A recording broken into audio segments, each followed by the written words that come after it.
کیا آپ جانتے ہیں دنیا میں سب سے زیادہ مسلمان لوگ انڈونیشیا میں پائے جاتے ہیں؟ چمگادڑ ایک ایسا پرندہ ہے جو اپنے بچوں کو دودھ پلاتا ہے۔ شہد کی مکھی کی 5 آنکھیں ہوتی ہیں۔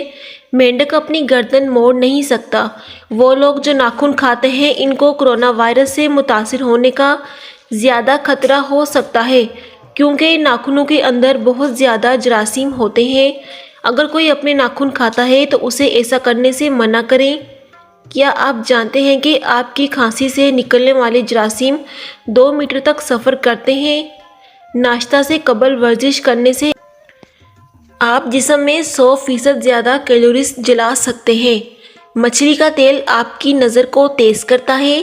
وہ خواتین جو اکثر حد سے زیادہ سوچتی ہیں وہ اپنے پیاروں کے ساتھ زیادہ سخی اور پیار کرنے والی ہوتی ہے۔ حکیم لقمان نے فرمایا، چہرے کے ساتھ اگر پورے جسم کو خوبصورت رکھنا چاہتے ہو تو کثرت سے سیب کھایا کرو۔ پیاسے کو پانی پلانے سے بیماریوں کا علاج ہوتا ہے، مرادیں پوری ہوتی ہیں۔ اگر دودھ پلانے کے بعد بچہ دودھ باہر نکال دے تو کیا کرنا چاہیے؟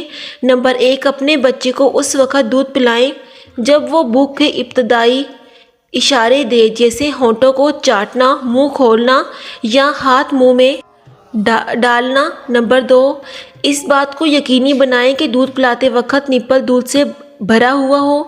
نمبر 3، زیادہ پلانے سے پرہیز کریں۔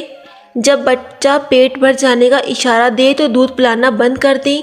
نمبر 4، دودھ پلانے یا ڈکار دلانے کے بعد بچے کو 10 سے 20 منٹ تک سیدھی پوزیشن پر رکھیں۔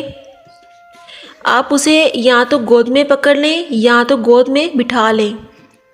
نمبر 5، اگر بچہ دودھ باہر تھوکے تو اپنے ڈاکٹر سے اور ماہر غذائیت سے رجوع کریں۔ کیا آپ جانتے ہیں چینی کو کسی زخم یا کسی کٹ پر لگانے سے درد اور جلن کم ہو جاتی ہے اور یہ زخم بھرنے میں بھی مدد کرتی ہے؟ جس شخص کا گلا خراب رہتا ہو یا سینہ تنگ ہو، تھوڑی سی دیر میں سانس پھول جاتا ہو، بخار، دمہ ہو، بالخصوص تقریر کرنے والے حضرات کے لیے یہ عمل بہت کارآمد ہے۔ روزانہ عشاء کی نماز کے بعد 100 بار سورۃ الرحمن کی پہلی 2 آیات پڑھیں، انشاءاللہ اس مرض سے نجات مل جائے گی۔ زیادہ تھوکنے کے نقصانات: بدن میں کیلشیم کی کمی ہوتی ہے، بدن میں پانی کی کمی ہو جاتی ہے، چہرے پر خشکی آ جاتی ہے، بدن ڈھیلا پڑ جاتا ہے اور لٹکنا شروع ہو جاتا ہے، ہڈیاں کمزور ہو جاتی ہیں، دماغی صلاحیت کم ہو جاتی ہے، بدن میں کمزوری ہو جاتی ہے، قبض کی اور کمر درد کی شکایت رہتی ہے، آنکھوں کی بینائی کم ہو جاتی ہے۔ زیتون کے پتوں کو کچل کر ململ کے کپڑے میں ڈال کر خوب دبائیں، ان کا رس نکل آئے۔ اس رس میں شہد ملا کر اس کے 3 قطرے رات کو کانوں میں ٹپکا دیں، انشاءاللہ کانوں کا بہرا پن ختم ہو جائے گا اور 1 ماہ میں سننا شروع ہو جائے گا۔ معدے کے السر کی سب سے بڑی وجہ کھانے پینے میں بے احتیاطی ہے۔ مسالہ دار سالن، مرغن غذاؤں کا بے تحاشا استعمال معدے کے السر کی وجہ بن سکتا ہے۔ معدے کے السر سے نجات چاہتے ہیں تو سب سے پہلے کھانے پینے میں احتیاط کریں، لال مرچ کے استعمال کو مکمل ختم کر دیں اور اس کی جگہ ہری مرچ کا استعمال کریں یا کالی مرچ کا استعمال کریں۔ بھوک ہو تو کھانا کھائیں، دہی میں اسپغول ڈال کر روزانہ باقاعدگی سے کھائیں۔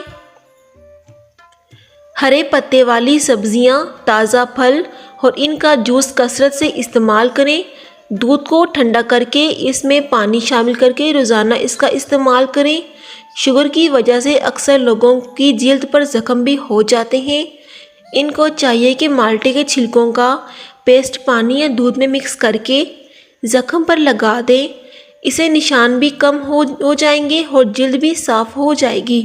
مالٹا پیٹ کے مرض میں بھی مفید ہے، جس سے معدہ بھی صاف رہتا ہے اور چہرے پر نکلنے والے دانے بھی نہیں ہوتے۔ پیٹ میں پتھریاں اگر کسی کی ہو جائیں تو ان کے لیے ہر طرح سے استعمال مفید ہے۔